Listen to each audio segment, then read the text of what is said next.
Olá, minha gente, sejam todos muito bem-vindos ao nosso podcast Papo de Redação desta terça-feira, dia 7 de janeiro de 2024. Esse é o episódio de número 406 do nosso podcast, que traz de segunda a sexta-feira as principais notícias do dia com a ajuda dos nossos colegas, das nossas colegas repórteres do Grupo Folha. De vez em quando a gente traz entrevistas especiais aqui também, né? Eu quero deixar o convite para você acompanhar uma entrevista muito importante, reveladora também, com o senador Chico Rodrigues, do PSB. Já já ele vai falar um pouco sobre a sua carreira, né, sobre as últimas notícias, né, do seu mandato. Enfim, ele vai trazer aqui uma fala para esclarecer muitas situações e também situações de recursos vindo para cá, para o estado de Roraima, por meio da sua atuação no Congresso Nacional. Você é nosso convidado e desde já agradeço aos ouvintes, aos internautas que já mandaram perguntas para ele. A gente vai ter o maior prazer de ler aqui no podcast Papo de Redação. E também eu quero deixar aberto o nosso Zap da redação para você enviar sugestões de matérias ou de entrevistas. É o 99971-5300, além da nossa seção de comentários do canal da Folha aberta no YouTube, aberta para você, gente. Antes de a gente falar dessa entrevista de hoje, eu tenho aqui algumas notícias para você ficar por dentro do que foi notícia nessas últimas horas aqui no Grupo Folha. Vou ler só as manchetes para você ficar ligado. Policiais militares e empresários alvos de operação que apura morte de garimpeiro. Você vai acompanhar lá no nosso portal folhabv.com.br. Deputados estaduais destinam 7.600.000 reais em emendas para a Prefeitura de Boa Vista. Prefeitura divulga calendário de pagamento para servidores aposentados e pensionistas. E presos estariam sofrendo represálias após se recusarem a comer, dizem familiares. Tudo isso e muito mais você pode conferir lá no nosso portal folhabv.com.br. Fica o nosso convite. Olha, gente, ele tem 73 anos. É o político de Roraima com mais tempo no Congresso Nacional na história. Já são mais de 26 anos de atuação lá no Congresso Nacional representando o nosso estado de Roraima. Foi vereador de Boa Vista, deputado federal por 5 mandatos, vice-governador, governador de Roraima e agora caminha para a conclusão de seu primeiro mandato como senador da República aqui pelo nosso estado. Quero dar as boas-vindas aqui ao nosso senador Chico Rodrigues, do PSB de Roraima. Seja muito bem-vindo, senador, ao nosso Papo de Redação. Boa tarde a todos e a todas que nos escutam e nos assistem nesse momento. Quero agradecer ao Lucas Lucchesi pela entrevista, pela oportunidade. Quero também agradecer a toda a direção da Rádio Folha, né, que é uma emissora que se consolidou no cenário estadual e, por que não dizer, da Amazônia, né, pela capacidade e o profissionalismo, ao Dr. Getúlio Cruz, a Paula Cruz, que na verdade são os protagonistas desta empresa, e dizer que um programa como esse, ele tem um condão muito importante no sentido informativo, até porque as antenas, né, os capilares da população toda ficam recebendo essas mensagens, seja áudio ou vídeo, para acompanhar o cotidiano do nosso estado, da nossa cidade, enfim, né? E do Brasil, por que não dizer, né? Então, muito obrigado pela oportunidade. Vamos aqui para esse papo de redação com você, Lucas, e espero atender a essa expectativa. Agradeço por ter aceitado o nosso convite, senador. Pois o senhor tem uma vasta carreira no Congresso Nacional, né? Também com essa passagem pelo governo do estado, também como gestor nesse caso. Eu queria saber, inicialmente, senador, lá atrás, quando o senhor foi se candidatar para vereador, naquela época, pela primeira vez que você entrou na política, o que deu no senhor para o senhor entrar nesse meio que é tão complicado, né? Que é tão cheio de críticas, é cheio de acusações? Por que o senhor decidiu entrar na política lá nos anos 80, final dos anos 80? Olha, como todos sabem, eu sou uma cria do saudoso, querido e grande líder que a Roraima já teve, Otomar de Souza Pinto.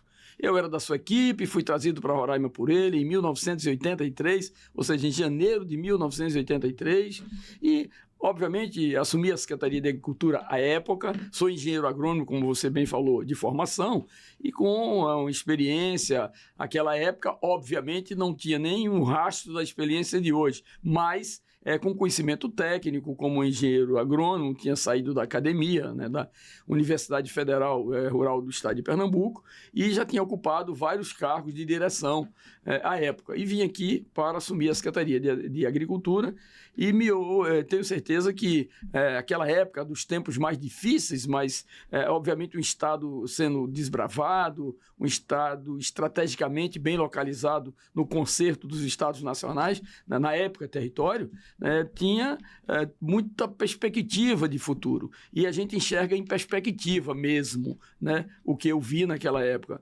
Os indicadores mostravam que Roraima seria o estado do futuro, e eu estava absolutamente correto. Né? Então, em 1988, o brigadeiro Otomar era deputado federal e, juntamente com a senadora Marluce, e nos indicou para ser candidato a vereador. Claro que eu não tinha nenhuma experiência política, tinha experiência de gestão, experiência administrativa, experiência como técnico, como engenheiro agrônomo. E fui para esse desafio, né? E a verdade é tanta que, na época, nós éramos apenas 11 vereadores. E eu, na verdade, fui o último. Fui puxado pela coligação. Foi arrastado aí. Fui arrastado. Fui o último, mas entrei. Sim. Né? E, lógico, obviamente começou a despertar em mim, o César Dias, doutor César Dias, que foi senador depois, né, comigo como deputado federal, a Odete Irene Domingues, Maria de Lourdes Pinheiro, Gilberto Inácio de Araújo, o Reinaldo Fernando Neves Filho e tantos outros vereadores que compunhamos a Câmara de Vereadores de Boa Vista, né, 1988 e 1990. Sim. E, obviamente, aquilo despertou em mim um sentimento de servir muito grande, mais ainda do que eu servia como um engenheiro agrônomo.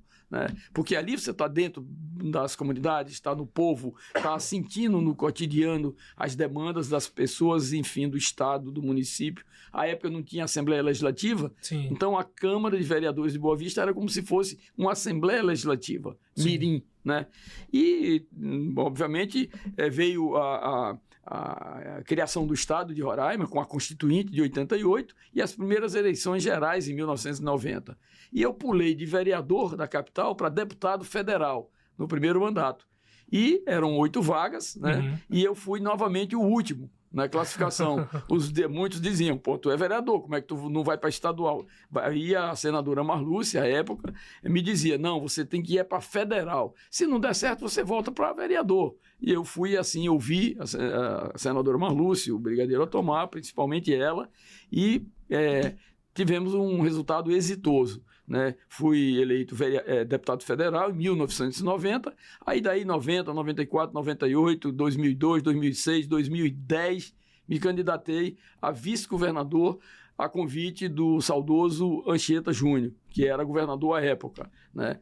E ganhamos a eleição, né? Passei realmente 3 anos e 4 meses como vice-governador, fazendo o que poucos fazem, agindo com extrema lealdade a ele governador e o vice-governador, né? E quando ele se afastou no dia 4 de abril de 2014 para ser candidato ao Senado, eu assumi o governo, né? E fiquei, obviamente, ali na transição, fui disputar a eleição para a reeleição, né? A reeleição, no caso, para governador, porque tinha tomado posse, tinha diploma, tinha tudo, né? E aí não logrei êxito, né? Eu perdi a eleição para a dona Sueli, né? Esposa do Neudo Campos, um grande amigo, Neudo Campos, um grande governador que foi o Neudo Ribeiro Campos, né? E perdi a eleição e passei 4 anos trabalhando como um cidadão qualquer, né? Caminhando todos os caminhos de Roraima, fazendo um trabalho do cotidiano para sobreviver com os meus filhos, enfim, né?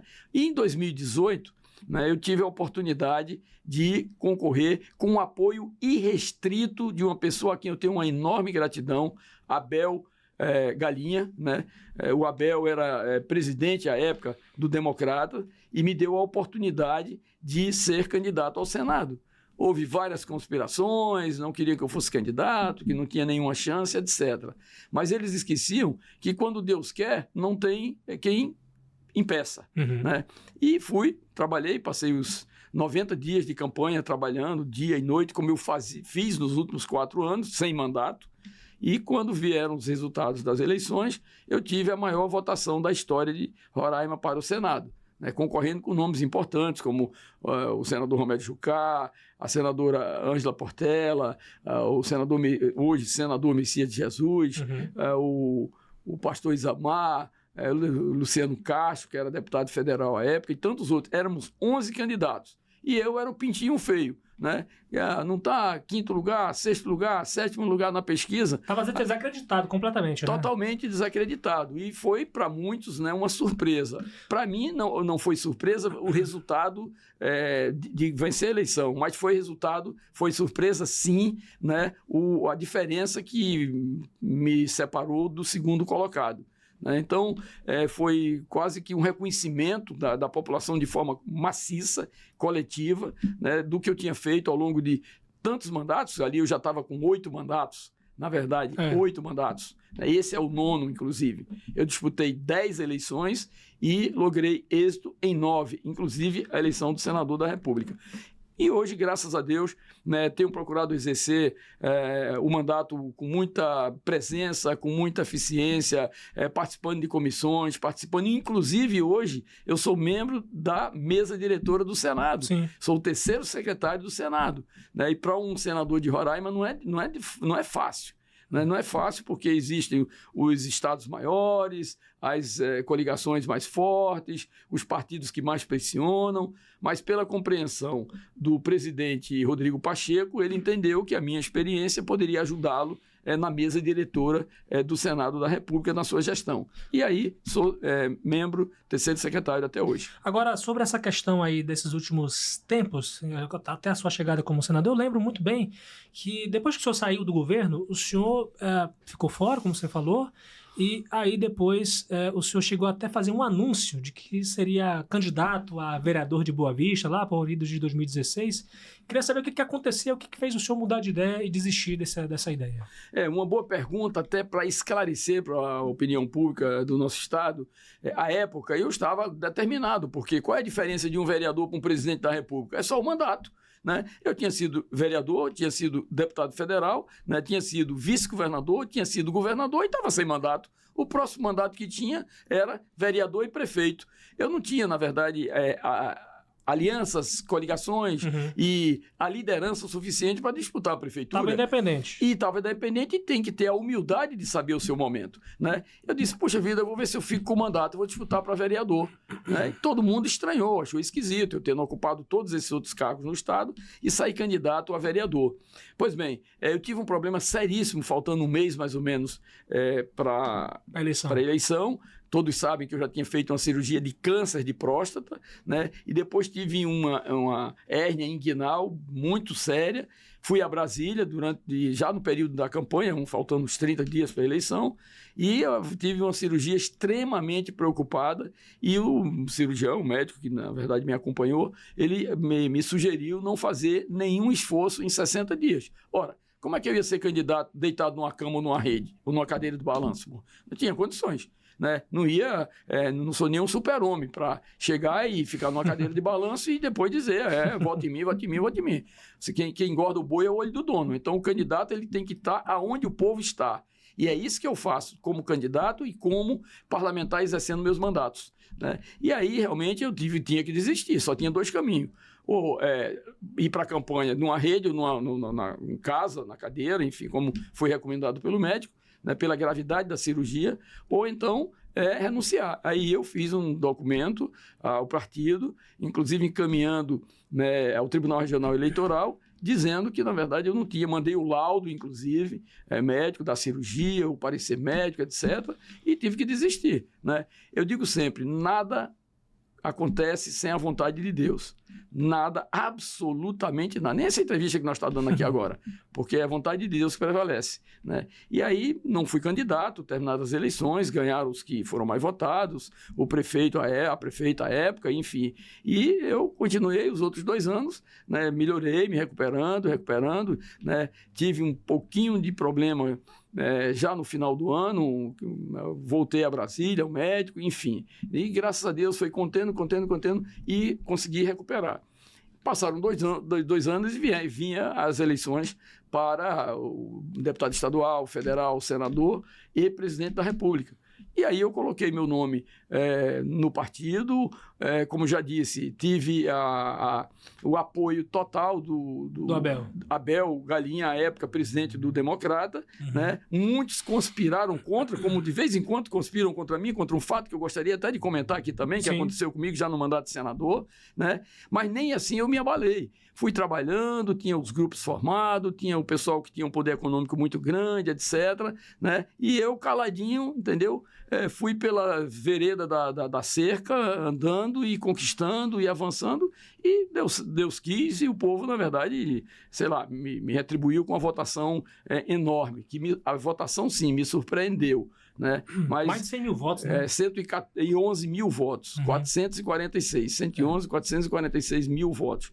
Então, isso aí foi uma marca que ficou registrada no meu currículo como político e como representante do estado de Roraima, desde vereador aos 5 mandatos de deputado federal, vice-governador, governador e senador. Né? Então, é uma história que, na verdade, é inapagável. Né? Inclusive daqueles que teimam e continuam teimando em tentar frear o nosso trabalho.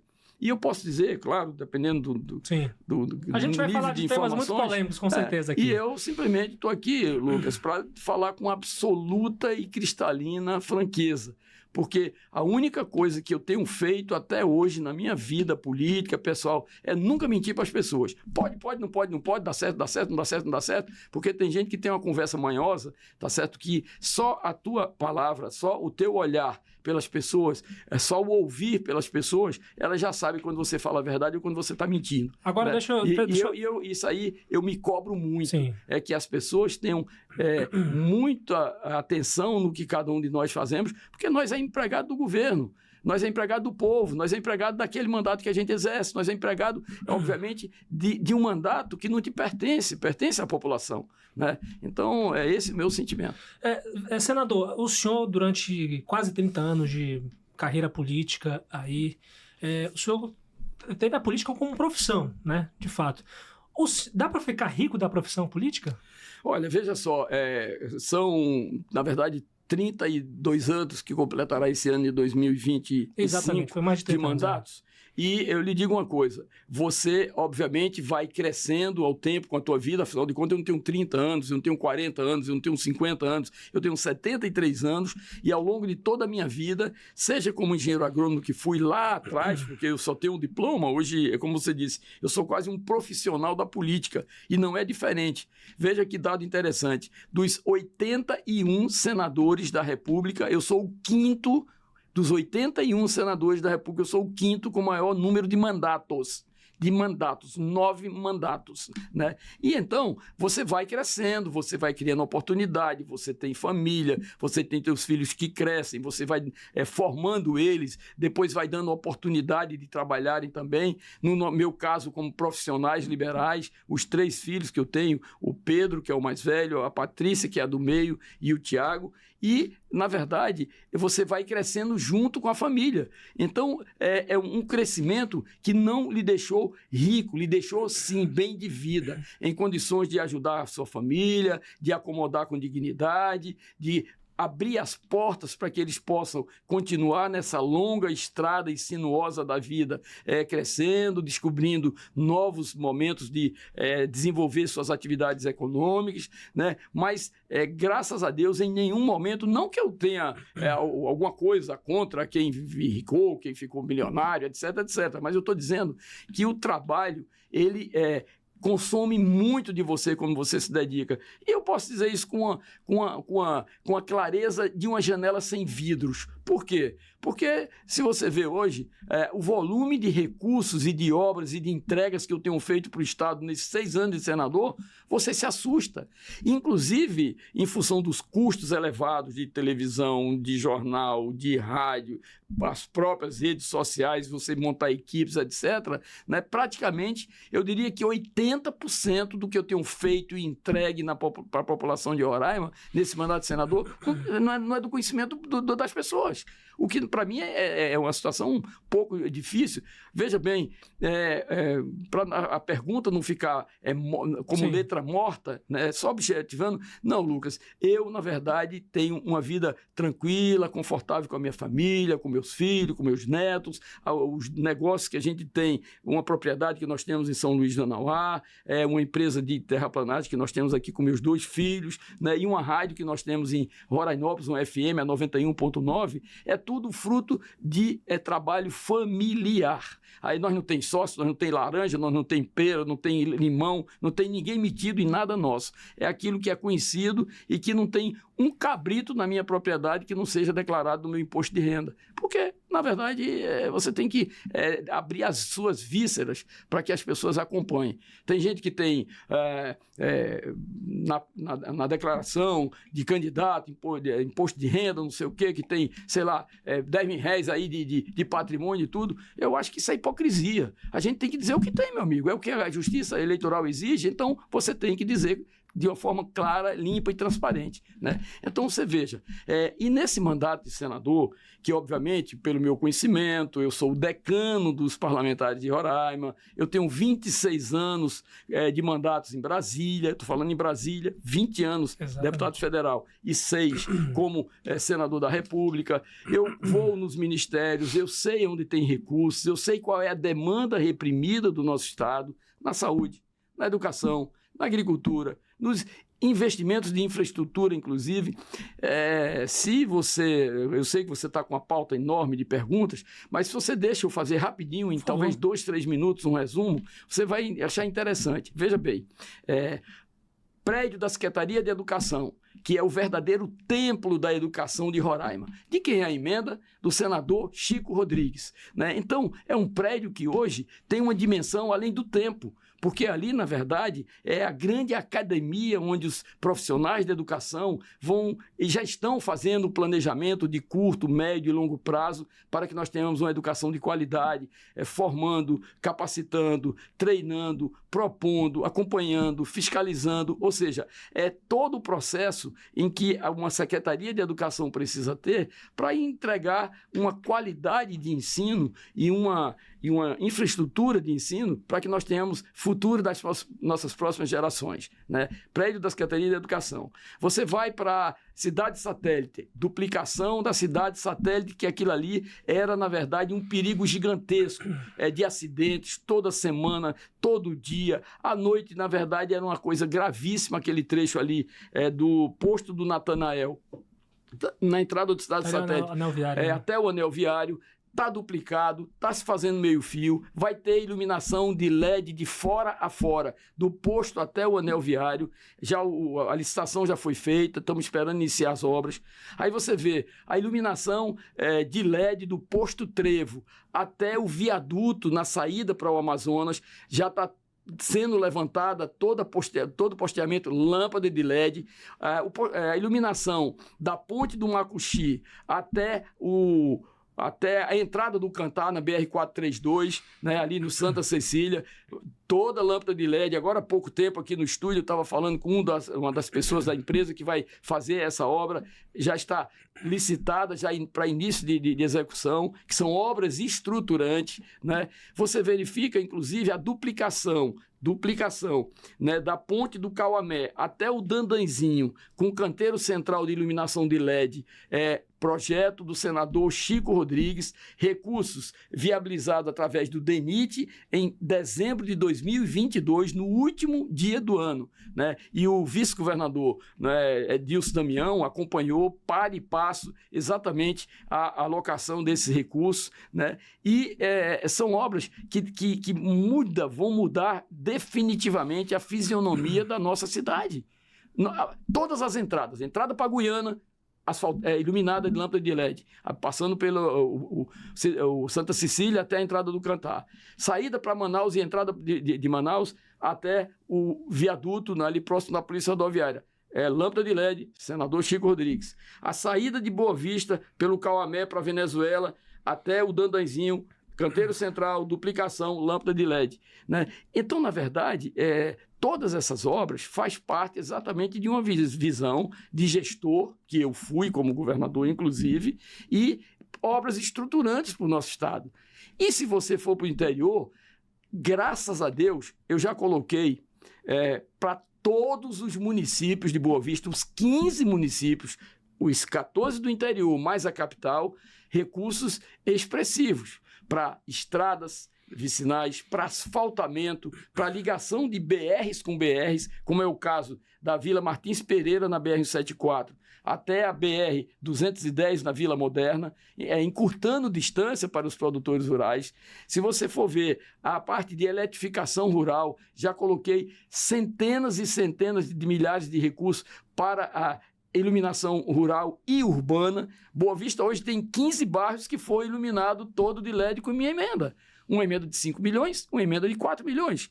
A de 4 milhões está concluindo agora. Né? Então, veja, são projetos importantes como o segmento de agricultura familiar. A agricultura familiar, na verdade, eu me dedico com uma vontade intocável. Já entreguei mais de 50 caminhões 3/4 para atender as associações, cooperativas, sindicatos, né? E aqueles produtores rurais que precisam, coitado, que só tinham uma enxada para puxar a cobra para os pés, com a enxada para limpar uma rocinha de feijão, uma rocinha de milho, de arroz, que seja, né? E hoje mais de 40 tratores entregues, mais de 50 caminhões entregues. Daqui a poucos dias, nós temos ali na Praça do Centro Cívico mais 14 caminhões recebendo, que já estão em Manaus, para continuar atendendo os programas de agricultura familiar, e mais 10 tratores agrícolas para continuar atendendo a agricultura familiar do nosso estado. Né? E aí, se você olhar volume, já mais de 200 milhões, deixa eu repetir para muitos ouvirem, mais de 200 milhões de reais para o governo do estado de Roraima, em todas essas atividades, né? Na saúde, na educação, na agricultura, na infraestrutura, enfim. E, pasmem, Lucas Lucchesi, Boa Vista, que depois da saída do senador Romero Jucá, que sempre foi um grande incentivador e viabilizou muitos recursos para a prefeitura de Boa Vista ao longo dos anos, ninguém pode esconder o que os outros fazem de bem, e ele fez isso com muita propriedade, né? Depois que ele saiu dos 2 mandatos, né, dessas 2 últimas eleições, né, eu comecei ajudando o prefeito Arthur Henrique, que é um político da nova geração, que tem um equilíbrio e uma transparência gigantesca, que tem uma simplicidade franciscana no trato com as pessoas, que você olha e conversa com ele e você sente franqueza nas suas palavras.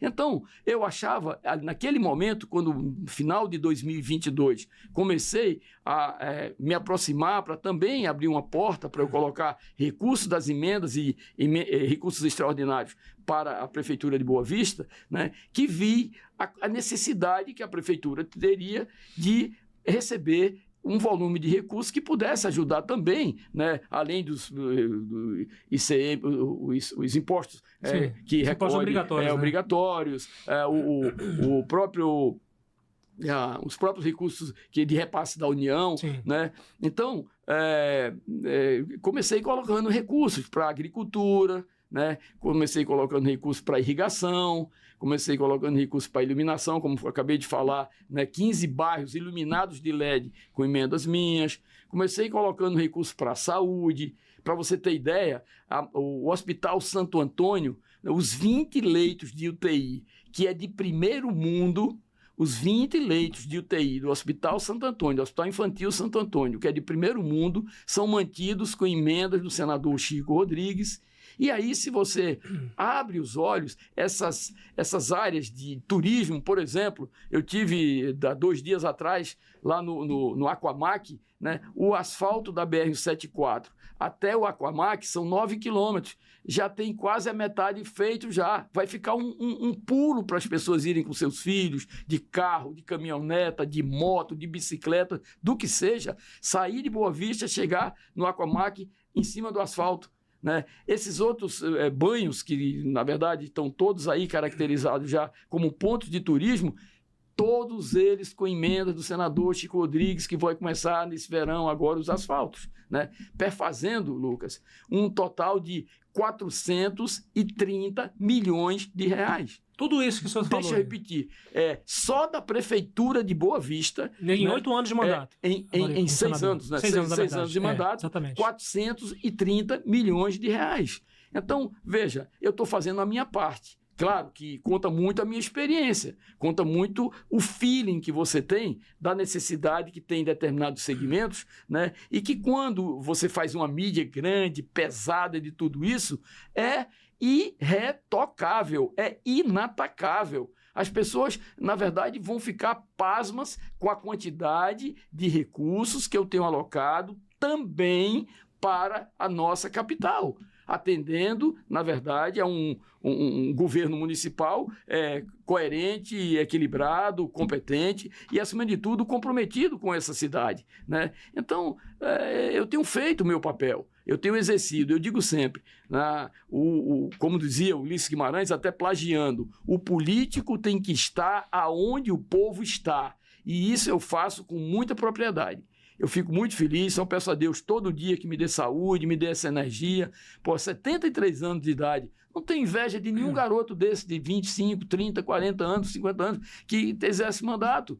Porque eu saio daqui para o sul do estado, dirigindo, eu vou, chego lá, estou com uma vontade já de voltar, se for o caso, dirigindo, ou então com minha equipe que anda comigo, que me acompanha, né? Então, é assim, eu digo que é feito num quartel.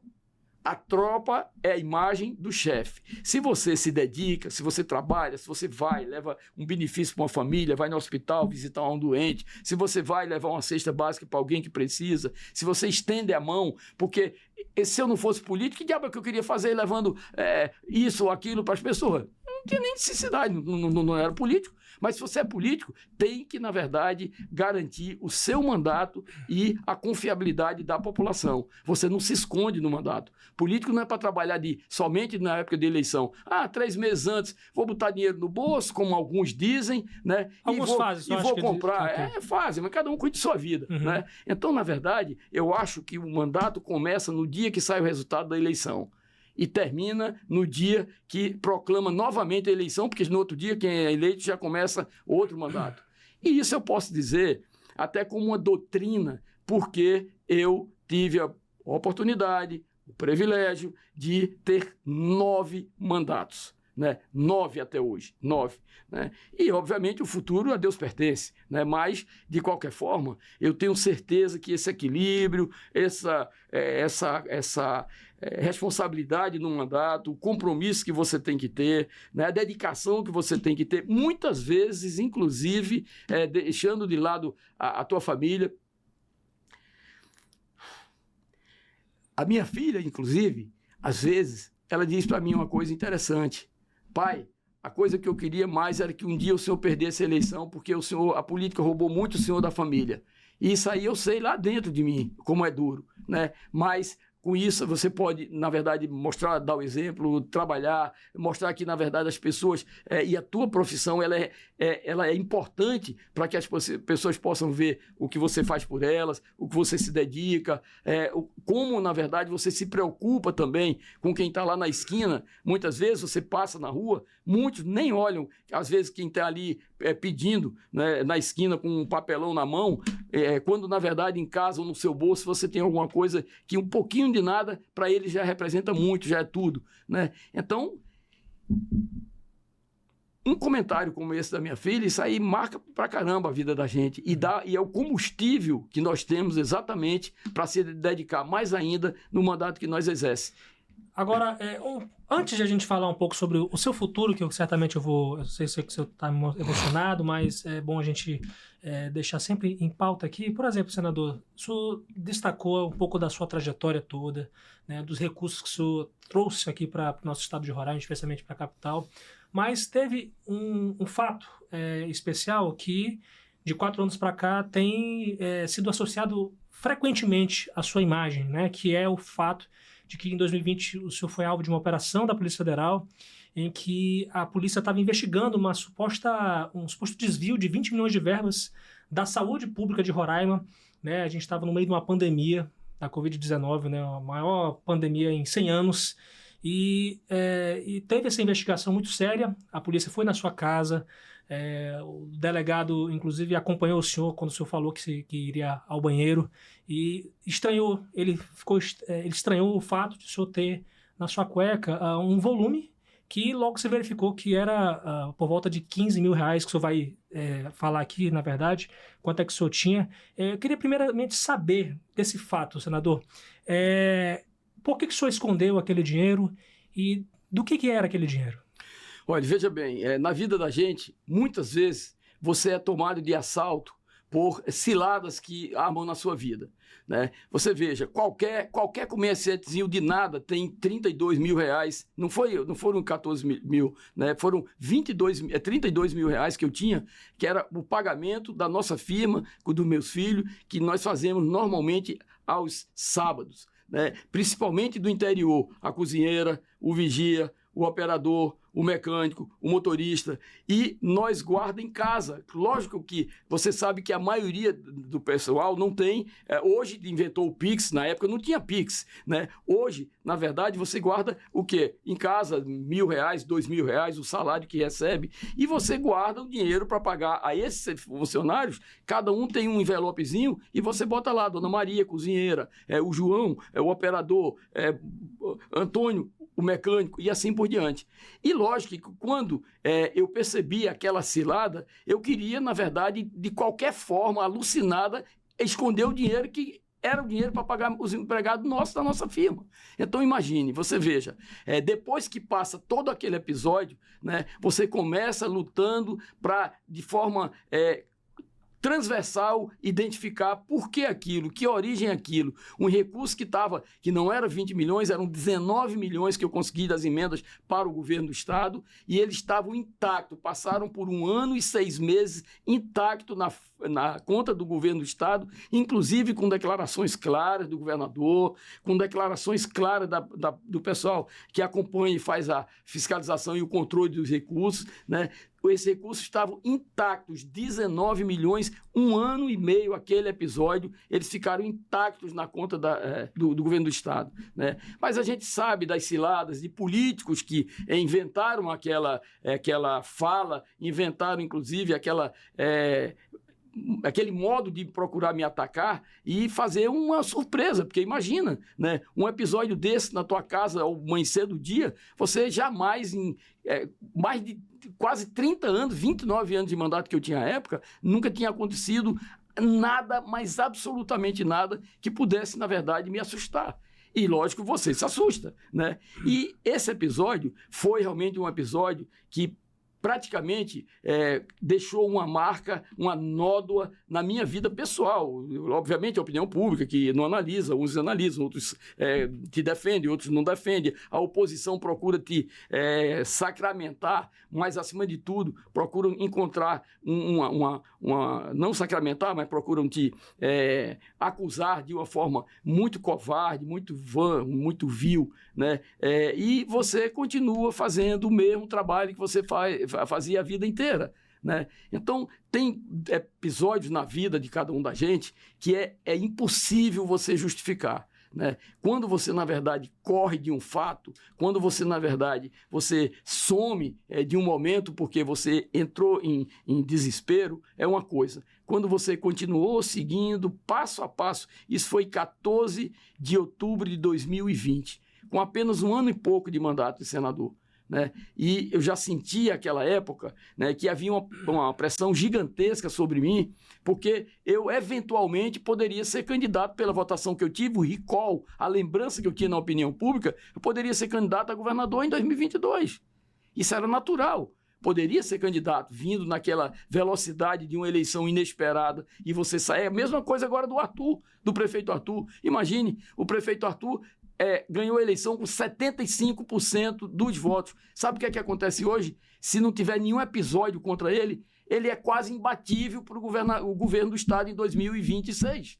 O governador Arthur, o prefeito Arthur, é quase imbatível para as eleições de 2026. Claro, veja, estou falando de cenários. Né? Uhum. Porque se o governador Antônio Denário continuar no cargo, não for cassado, né, o processo que tem aí, que está em julgamento, que quem pode definir a justiça, não somos nós, enfim. Né? Mas eu estou dizendo, se ele não ficar, tem o vice-governador, que pode ser o candidato, aí muda os cenários novamente. Né? Mas, se ele for realmente condenado, enfim, inelegível, etc., o Arthur... Agora, imagine se acontece qualquer incidente, termina criando um fantasma na vida da pessoa. Né? E você tem que enfrentar, levanta a cabeça, vai em frente, você não tem culpa. Quando você não tem culpa, você simplesmente enfrenta qualquer combate e olha para frente. Só tem um que pode te impor, pode te frear o teu crescimento, ou o teu sonho, os teus propósitos, que é Deus.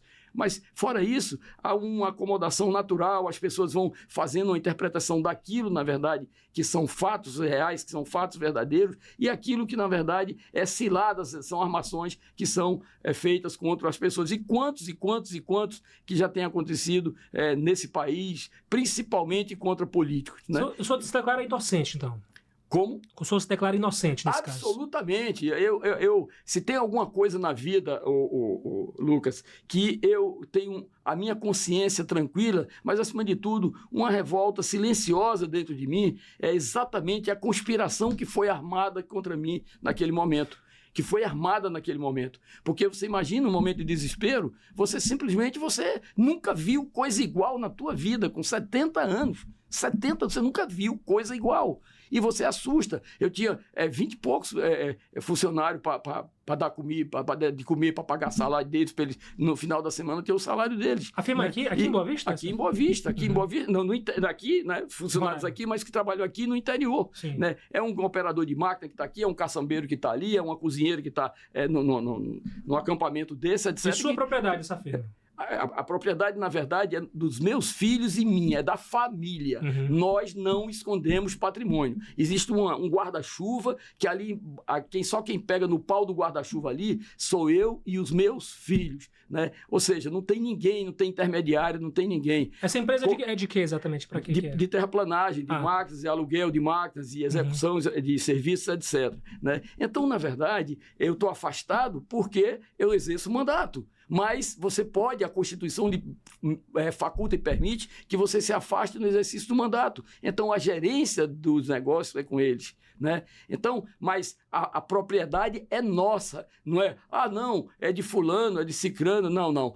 A propriedade é o guarda-chuva da família que abriga os nossos interesses, as nossas coisas. Né? Nós conduzimos. Amanhã, se eu não tiver mandato, eu vou lá para debaixo do guarda-chuva com eles, carregar máquina, levar peças de equipamento, levar pneu em obra, levar radiador em obra, vou fazer o que eles fazem hoje com muito cuidado e com muita dedicação. Então, o senhor acha que, pela sua lógica de perseguição, e o fato que é bom a gente lembrar aqui que o senhor era vice-líder do governo Bolsonaro na época, né? Que inclusive estava muito pressionado pela essa questão da pandemia da Covid-19.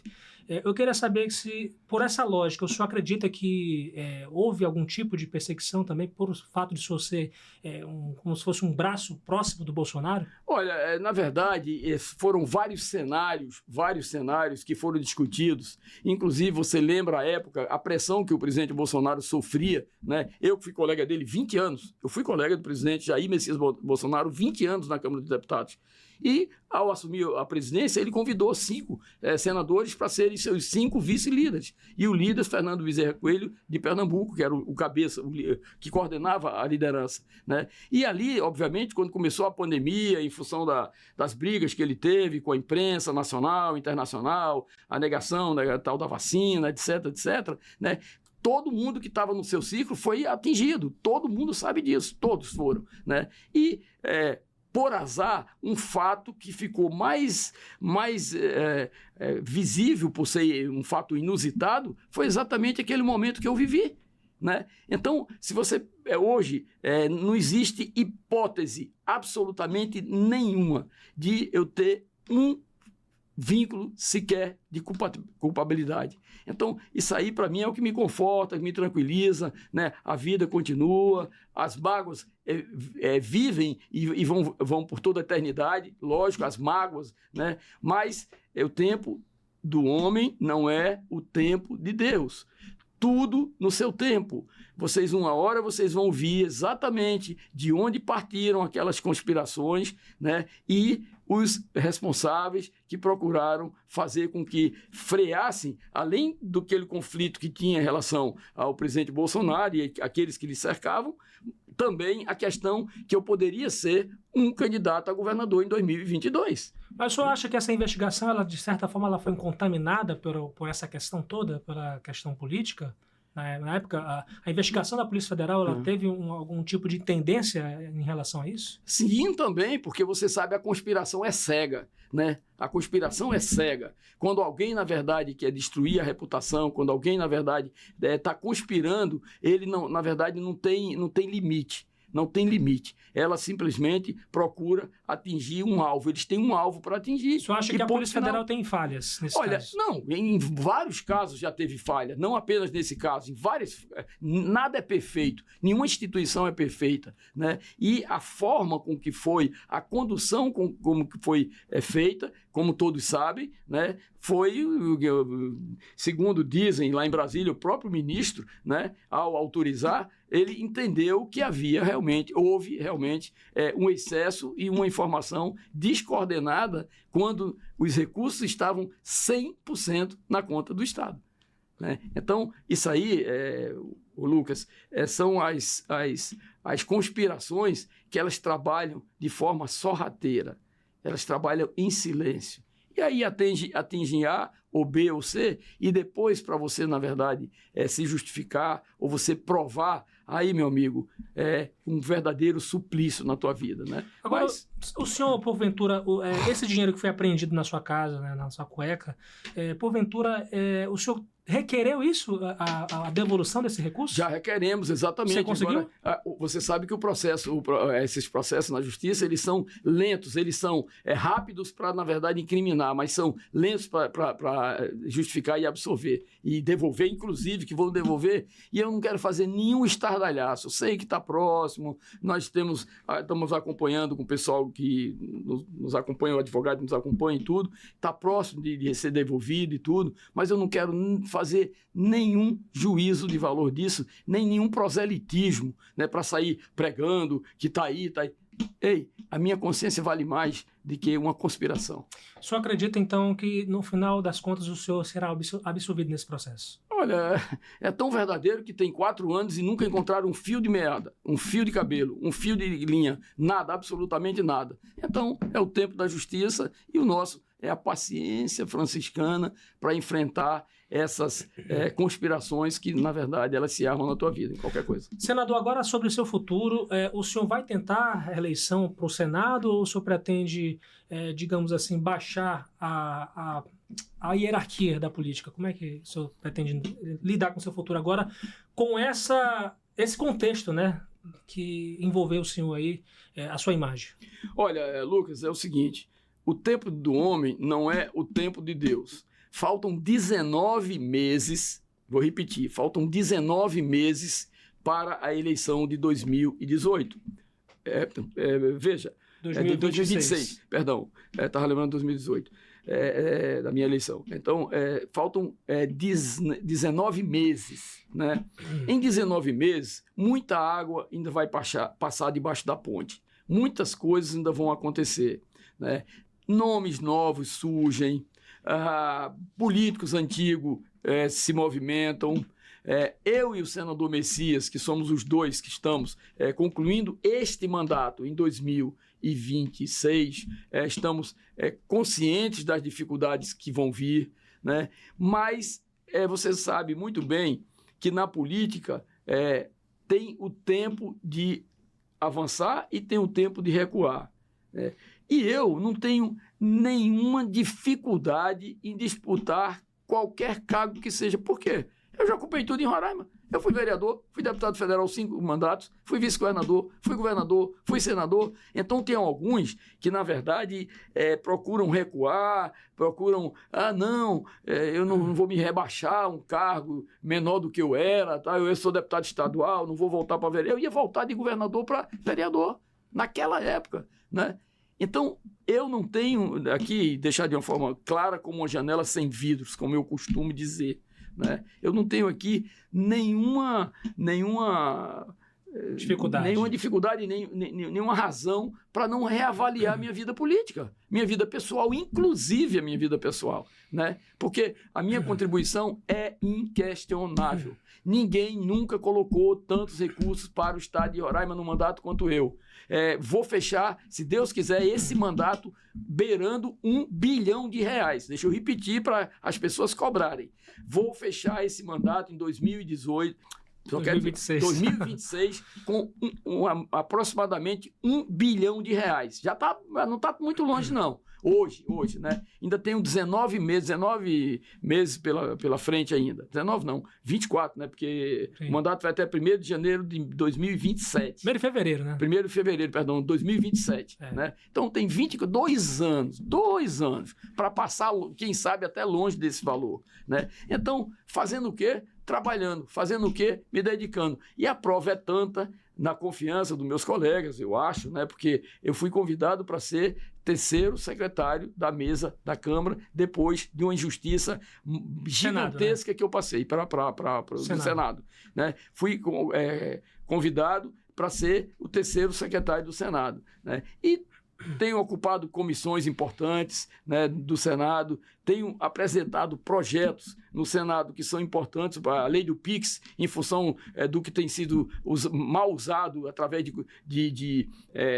várias formas, né, que tem prejudicado a existência do PIX. Apresentei um projeto de punição para aqueles, na verdade, que sequestram, que fazem alguma manobra, crimes, né? Uso, crimes digitais, etc, etc. Né? Projetos, na verdade, de IPVA, por exemplo, de motos.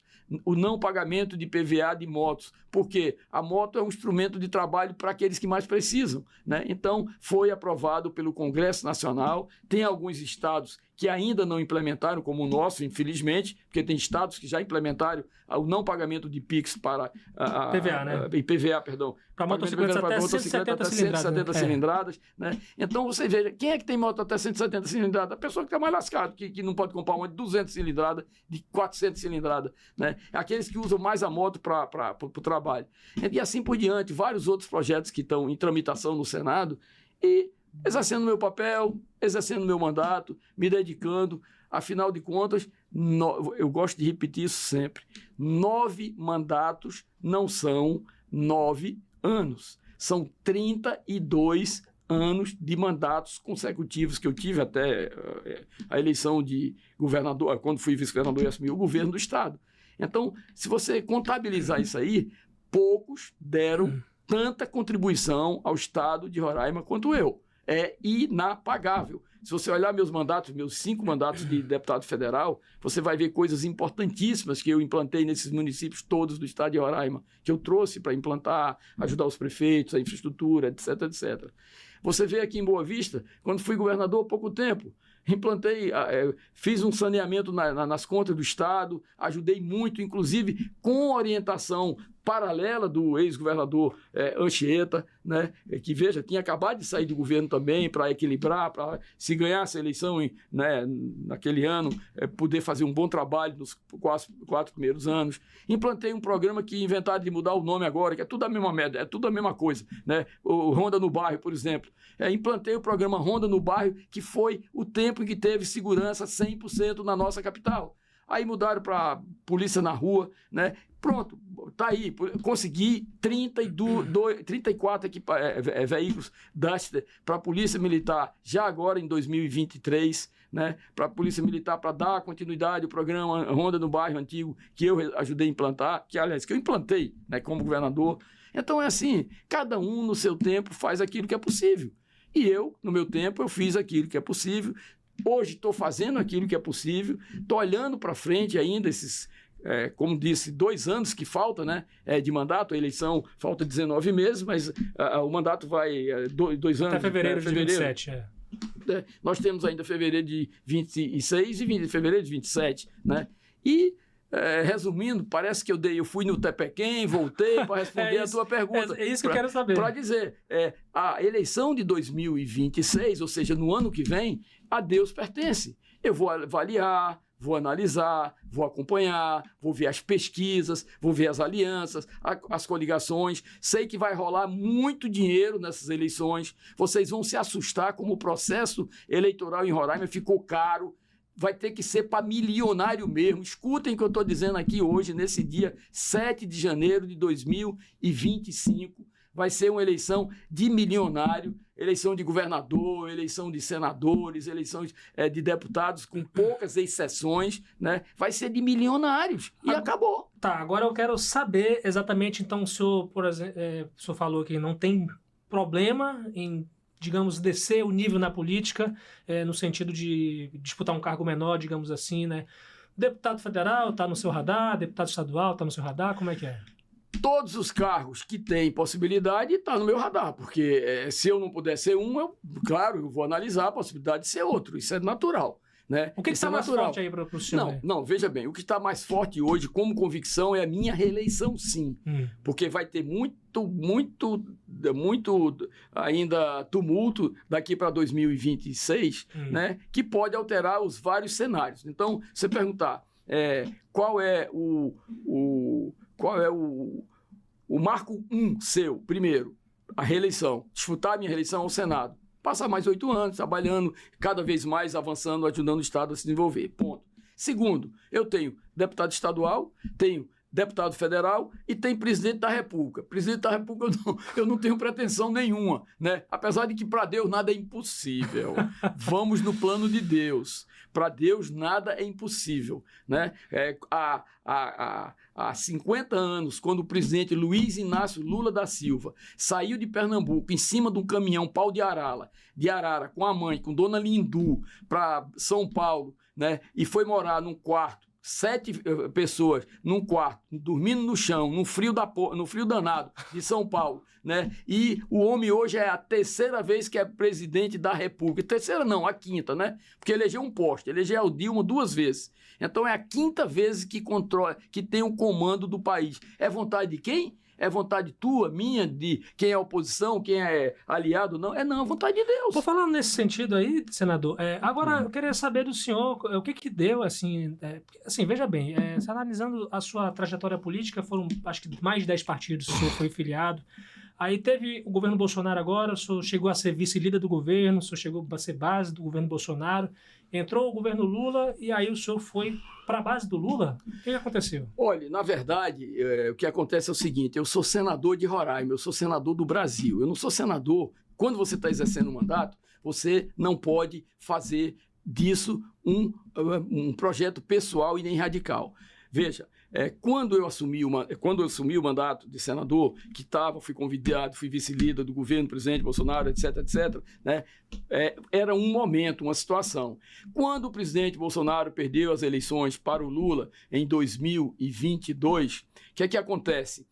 O Geraldo Alckmin, que é o vice-presidente da República, que é o meu amigo, que foi meu colega deputado federal em 1990, e com quem eu criei uma relação de amizade muito grande, e depois ele veio ser 3 vezes governador de São Paulo. O Geraldo Alckmin foi 3 vezes governador do maior estado, do maior PIB do país, depois do governo federal, né, do Brasil. Né? Então, me convidou para ir com ele para o partido, para o PSB, do saudoso Eduardo Campos, que eu já havia sido governador no PSB. Ele falou: Chico, vem para o partido comigo, volta para o PSB, porque eu estou na vice-presidência, vai ser mais fácil de ajudar o Estado, teu, etc, etc. Eu fui para o partido.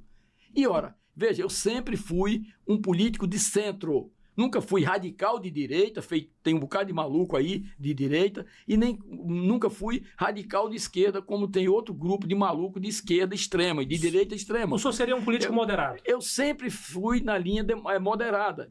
E alguns falam, inclusive, criaram um inferno aqui no Estado, que o Chico está apoiando o Lula, eu estou apoiando o governo. Se o governo fosse da presidenta Tebet, se o governo fosse da presidenta Tebet, né, dos que disputaram a eleição do presidente Lula, sim. fosse do Ciro Gomes, de quem fosse o governo, eu queria apoiar para fazer o que eu estou fazendo por Roraima. Eu vou apoiar quem? Vou apoiar o capelão da igreja? Vou apoiar quem? O pastor não sei de onde? Não, apoiar o governo federal para que possa ter condições de trazer recursos e apoiar o Estado que eu represento. Ponto final. Então, essa é uma posição de absoluta racionalidade, de absoluto equilíbrio, de absoluta coerência, né? Porque o que é que tem eu ficar atirando pedra no governo? Para quê? O que é que eu estou ganhando com isso? Nada. Está atrapalhando a minha vida política para trazer benefício para o Estado de Roraima. E assim não. Entro nos ministérios, vou nos ministérios, sou bem atendido. Agora mesmo, no mês de setembro, fui lá com a Carla Cristina, aqui, da presidente da Associação das Moradoras do bairro Caranã, consegui 435 casas, que vai começar segunda-feira a construção no Cidade Satélite. 435 casas do Minha Casa Minha Vida, faixa 1, que não paga uma arruela só de aluguel, que é as pessoas mais as pessoas mais lascadas, entendeu? As pessoas mais pobres, que não têm condições. Consegui, agora em 2026, o 25, meu projeto são mais 1.000, deixa eu repetir bem, 1.000 casas, né, para atender a população da faixa 1. A população mais carente, porque quem tem mais condição pode pagar aluguel e tudo, vai dar um jeito, ter um salário melhor, o filho tem um salário, a mulher às vezes tem um emprego também. E quem não tem nada? Mora na cobertura de uma sogra, de um sogro, de um amigo, de um parente, mora no inferno das pedras que seja aí, entendeu? Então, eu defendo mais essa classe, porque eu sei de onde eu vim, Lucas. Meu pai era caminhoneiro, minha mãe era costureira, e eu sei de onde eu vim. Eu olho para a minha vida, para a minha história, e eu quero beneficiar aqueles de onde eu vim. E eu tenho feito isso. 95% dos meus eleitores, eu tenho a felicidade de dizer isso. É classe C, D e E. Você sabe que pesquisa, você identifica tudo. É classe C, D e E. E é onde eu me dedico mais. Você vai numa vicinal hoje, onde tem um agricultor lá, coitado, muitas vezes só tem uma enxada. Hoje eles têm a terra arada, tem o trator, eles têm a colheitadeira para eles, que não tinha aquelas mini colheitadeiras. Consegui 5 colheitadeiras aqui para o estado de Roraima, para a prefeitura, para o governo do estado. Então, porque eu sei o sacrifício de cada um, de onde eu vim, da minha história, do meu retrovisor. Eu olho para o retrovisor da vida e vejo exatamente de onde eu vim. Então, esse é o meu sentimento, esse é o meu trabalho, essa é a minha vida, e cada um tem sua história. Você é jovem ainda, é talentoso e tal, tem sua história. Lá na frente você vai contar suas histórias também, que nem eu estou contando a minha, né? Senador, agradeço demais. Infelizmente o tempo é curto demais aqui para a gente conversar tantos assuntos importantes, né? Acho que eu não consegui falar nem 30% do que eu pretendia falar aqui, mas papo é isso, papo de redação é isso. Agradecer demais a ter aceitado o nosso convite, deixar sempre aberto aqui o espaço para o senhor voltar e falar desses outros temas que a gente gostaria de falar aqui. Muito obrigado pela sua vinda aqui e agradecer a vocês também, que vocês acompanharam a nossa entrevista hoje no Papo de Redação. Aqui quem fala é o Lucas Lucchesi e o Zap da Redação está sempre aberto para você. É o 999715300, além da nossa seção de comentários do canal da Folha aberta no YouTube, aberta para você. Gente, amanhã às 6 da tarde a gente está de volta aqui no Papo de Redação, aqui no Grupo Folha. Se Deus quiser, tamo junto, até amanhã.